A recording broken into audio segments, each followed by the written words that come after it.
Hi guys, Brian here. Um, I'm in Whitley Heights. This is part of the Whitley Heights history series, and I'm sitting right now at a place called Lovell Park. There's a little sign right here for Richard Lovell. Richard Lovell was a local lived up here, and he loved Whitley Heights, as you can well imagine, as anybody who lives up here does. And he took care. They this is devoted to him, um, almost like the Godfather, if you will, of Whitley Heights. But anyway, the reason for today's video. Um, it's February the 1st, which meant that yesterday was 30 days after September, April, June, November. Anyway, it was the end of January. And on January 30th, um, 5 years ago, it was the anniversary of the death of a woman who used to live up here. Now, and that's what this particular episode is going to be specifically about one person and the house where she lived. Her name is Barbara Lamar. Now, if you're like me, you may have heard about Barbara Lamar growing up in the middle 1970s, getting out of high school and reading what was at the time the most incredible book I ever read in my life, called Hollywood Babylon by Kenneth Anger.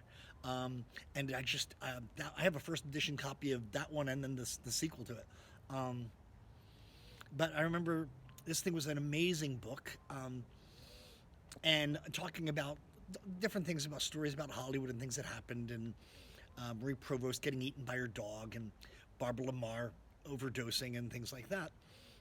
And it wasn't until later in life that you do your own research, and if you're lucky enough to live here, you do your own really in-depth research. You find out how much bullshit the book Hollywood Babylon is. The only time I ever ran into Kenneth Anger on Hollywood Boulevard, he was a dick. So anyway, that's not the point. But I read the story about this woman named Barbara Lamar, and she was called the girl who was too beautiful, and that was one of the things that just stuck out in my head. And so, in doing some research and stuff like that, so now that I'm doing the segment here on Whitley Heights, she did happen to live here. Now, she didn't die up here. She died in Altadena. She did not overdose. She died of tuberculosis, and also something called nephritis, something with your kidneys. But that's what killed her. Now, yes, she partied. So let's talk about her, and then I'll show you where she lived up here. Her name was, she was Aretha Watson. She was born in Yakima, Washington in 1896, and her family moved to California. She, at the age of 14, left her family, came to Los Angeles, and this is how she got the name The Girl Who Was Too Beautiful. At the age of 14, she was caught underage burlesque dancing and was taken to juvenile court. And while in juvenile court, and again, I write little notes because I'm old and I lose track of things. So while in juvenile court, the judge said to her that you are far too beautiful to be in the big city alone and unprotected. One of the people that happened to be there at the time was the great Los Angeles reporter Adele St. Roger St. John. She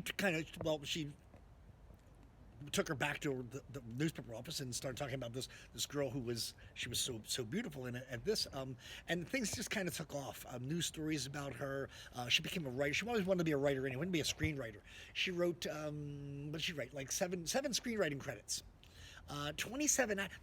She died before she was 30, for God's sake. Okay, she's married 5 times, 3 times, but before she was even 20.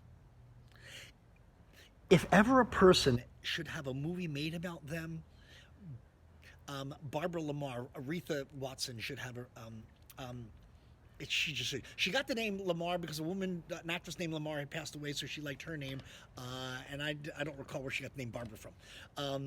But anyway, so she only slept 2 hours a night because sleeping was a waste of time. It was just kind of a bother. One of my favorite quotes about her is this one. When asked about she had a lot of affairs, along with her many marriages. But when asked about her many marriages and love affairs, she said, "One loves to live only because one lives to love." And the other quote that I love is she said, "I can't afford the luxury of regret or remorse." That's incredible. She's making a movie called The Girl from Montmartre when she collapsed on the set, and eventually she died shortly after the movie was released. Right after she died, as a matter of fact, she had a number of affairs. She had a child named Marvin, and when she died, Marvin was was adopted by her best friend Zazu Pitts. Zazu Pitts renamed Marvin Don Gallery, and one of my favorite stories about this is a date. So this guy Don Gallery, he's grows up in the lap of luxuries. His mother's Zazu Pitts, for God's sake, a great actress, and he grows up. He knows Shirley Temple. He knows all these different people, and this is a great story. He's on a date with Liz Taylor, and he got a flat tire apparently in the hills, wherever it was. And she told this story, Liz told this story one time. Apparently, she's sitting there with the hubcap in her hand, and he's taking the lug nuts off, and Hoagie Carmichael comes walking by, great band leader Hoagie Carmichael, and he sees him, and he's playing the ukulele just while the other guys, while Don's changing the tire, and young Liz Taylor, this teenage girl, Liz Taylor, is sitting there on the sidewalk. I just imagine him playing something like Old Buttermilk Sky or something like that, the ukulele. Well, it's the kind of shit that only happens in Hollywood. Anyway, as I said before, she didn't die here, and by here I mean where we're going to. She is the reason for Hedy Lamarr. Hedy Lamarr, Hedwig, Louis B. Mayer decided the Hedwig Raisling or whatever, Wrestler was her last name, wasn't a good name, so he decided that he would name her Hedy Lamarr after that. She's buried in Hollywood Forever Cemetery. She's right around the corner from Rudolph Valentino, and this gateway here, this is Barbara Lamarr's house. This is the entrance to Barbara Lamarr's house. She lived here back in the 20s, and the main part of her career when she was huge. As I said, she died in Altadena. By the way, I talked about this before. This house right behind me here, this is Hobart Whitley's house. But this is where Barbara Lamarr lived. This house was built in 1920 by Arthur Barnes. Arthur Barnes was the very famous architect that Hobart Whitley hired. He hired him to develop a lot of the buildings around here. In fact, he sent Mr. Barnes, here's a little look down here.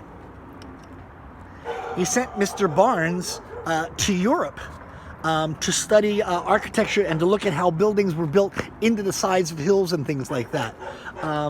And so that he would get the architecture right for what he wanted to have up here, which was going to be his masterpiece. Whitley Heights was going to be just a masterpiece. So this is the whole house down here. Now, it is a Mediterranean. It is 3 stories. It's on what's called downslope. You can see the view of the, so from her house, she has a view of the Hollywood sign looking out that way. So Barbara Lamarr would be here looking up at the Hollywood sign. It is on the downslope. It's French windows and doors and a mission tile roof. And again, built in 1920. Right up here in the incredible Whitley Heights. It really is just an amazing place up here. Now, again, that's the entrance. This is the garage. So the house is down here, and the whole thing's attached. Okay, the house is all attached there, but the whole thing's on the downslope here, and then you've got the view of the Hollywood sign, and this is the garage right here. By the way, the house here behind me here, I mentioned you on one of the other last videos. You had Hobart Whitley's house. You had the Whitley Heights sign, which is now gone. The house right here, this house at one time, this was Danny Kaye's house. Just an FYI. So coming to you here from Barbara Lamarr's house, the girl who was too beautiful. Visit her sometime. Go say hi to her at Hollywood Forever Cemetery. Again, here's the garage. And it's just cool the way the whole thing is built like this. In fact, you can get in. See, there's an apartment down below here as well. So underneath that. So, coming to you from the latest on Whitley Heights, and I hope you'll enjoy this series. Again, it's trying to get away from, here's the thing about this, I'm trying to get away from the people because of COVID, and at the same time, every time I come up here to start doing something, it's like 2 million joggers coming by here. It drives me crazy, but whatever. Um, so I'm going to head down. These are some of the steps you have, as you know, around here. We've got all these great steps and things like that. So I'll talk to you a little bit, and thanks very much, and see you in the next segment.